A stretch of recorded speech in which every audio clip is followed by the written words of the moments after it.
Hello everyone. Today I'll be doing a video write-up of TryHackMe's basic pen testing. This CTF is mainly aimed towards beginners. We start off with an Nmap scan.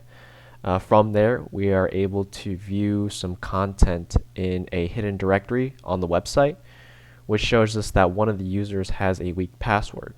So to find the users, we go to the Samba share, where we're able to find out who the users are. Then we do a brute force on the SSH with that weak user and his credentials. From there, we are able to access another user's private RSA key. And once we have that, we use John the Ripper to be able to crack the password associated with that key and log in as the final user to get the final flag. So, with all that being said, let's just go ahead and get started. I always like to start off with an nmap scan, right? So you just do nmap-v $IP, but I've already run it. Here are the results. So as we can see here, we have a port 80 open. We also have SSH, and we have a Samba share as well. So visiting the website here, it says undergoing maintenance, right? It doesn't seem to have anything here, so I always like to view selection. It says check out our dev notes section if you need to know what to work on. So that's interesting. So that could probably mean that there's a hidden folder here. So let's just go ahead and run GoBuster -u and then copy the IP address -w, and I think to do this txt t50. Alright, see what happens.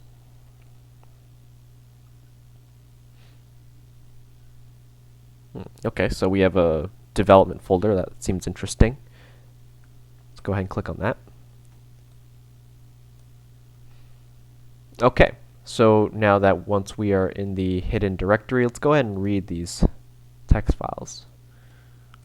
So it says 4J, I've been auditing the contents of /etc/shadow to make sure that we don't have any weak credentials. And I was able to crack your hash really easily. You know our password policy, so please follow it. Change that password ASAP. So it looks like a user J has weak credentials from user K, and that K was actually able to crack the hash, possibly using a word list. So what about dev.txt? What is this? I'm messing around with that struts stuff, and it's pretty cool. I think it'd be neat to host that on the server too. Hadn't made any real web apps yet, but I've tried that example and you got to show off how it works. Oh, and right now I'm using version 2.5.12 because other versions were giving me trouble. It's been configured, and then Jay says we'll put in that content later. Okay. I'm not too sure how much helpful that is, but we can see that port 139 is open, so that means a Samba share, which means you can run enum for Linux. So let's go ahead and copy the IP address again. Let's go ahead and run it. Basically what enum for Linux does, it gives us a way to be able to show us information about the Linux server itself, whether it be like the users or the Samba server, what work groups are open. So let's go ahead and run this. And then as we get the information from the enum for Linux scan, let's go ahead and open up a new tab. And it says the mapping, it says OK for anonymous. Let's go ahead and log into that here. Let's go ahead and copy all of it. And then my password. Okay, now once we're in, let's go ahead and type ls just to see what files there are. I'm going to get staff.txt, and let's be able to find out what we read it. Okay.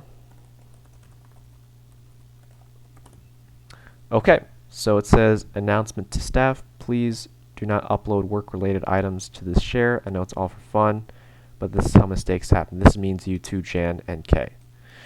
So what this means is we see the users Jan and K, so that could possibly mean what that meant with, J and K in the web browser in the development tab, right? Corresponding to these two names. And we know that J has a weak password, right? So let's go ahead and stop this scan and be able to brute force the SSH server with Hydra. So I'm going to change this and obviously put in the correct IP here. Oops. SSH. Okay. Well, let's just run it. Now what this does is that Hydra is an online brute forcer. So this does require a connection. It's not like it's offline where you just crack hashes. It's actually attempting to log in each time with this tool itself. So this could take some time. It's not like it's local or anything. It's dependent on how fast your computer is or anything. But that's kind of the nature of brute forces, right? So just have to wait here until we get the password. Okay, after a little while, it finally got it. So the login is Jan and password Armando. So let's go ahead and SSH. See Jan at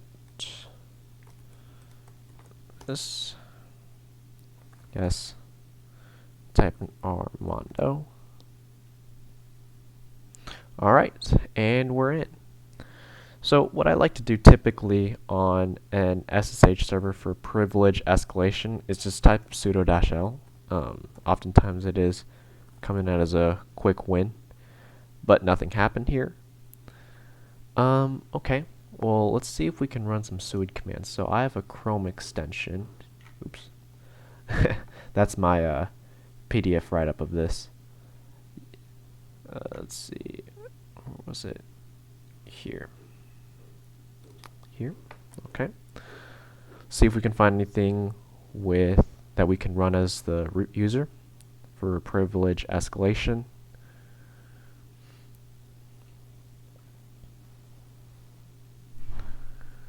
Okay, so based on this list, it doesn't look like we have anything. I mean, this might seem interesting, but I actually have had issues with this in the past, so it's not like regular Vim or VI or anything like that, unfortunately. Okay, well, let's see, is there any cron tabs running? Cron tab. Nope, no cron tabs running. Typically, you'd see processes like below this line right here, but as we can see, there's nothing over here. Okay, well, let's see if we can get the user frac. So type in ls. Let's see.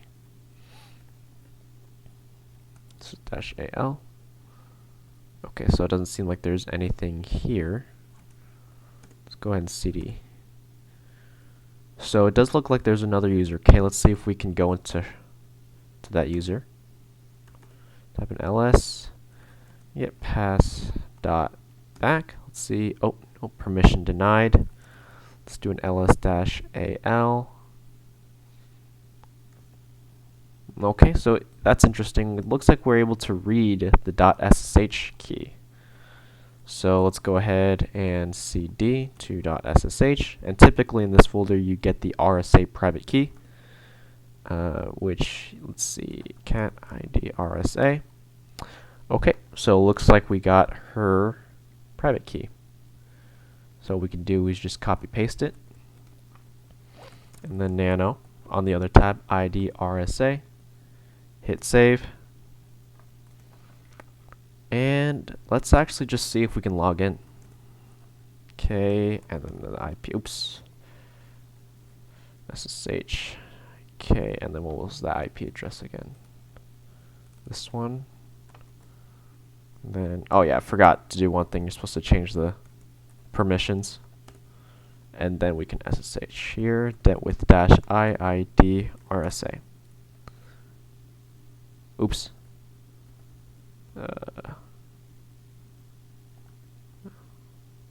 Okay, well, I have to type it again. -I ID RSA. Okay, let's see here. Okay, so it seems like we have to enter a password for ID RSA, which means we can use John the Ripper. So let's go ahead and use SSH to John. And now let's do John hash. Okay, so in this case, I've already run it. So I can say John -- show hash, and then the ID RSA is beeswax. So this is the message it'll show when you've already run it, which I have. But let's go ahead and SSH back into this and then type in the password beeswax. Beeswax. Okay, looks like we are in. Now we can see password.bak, and here's a really strong password.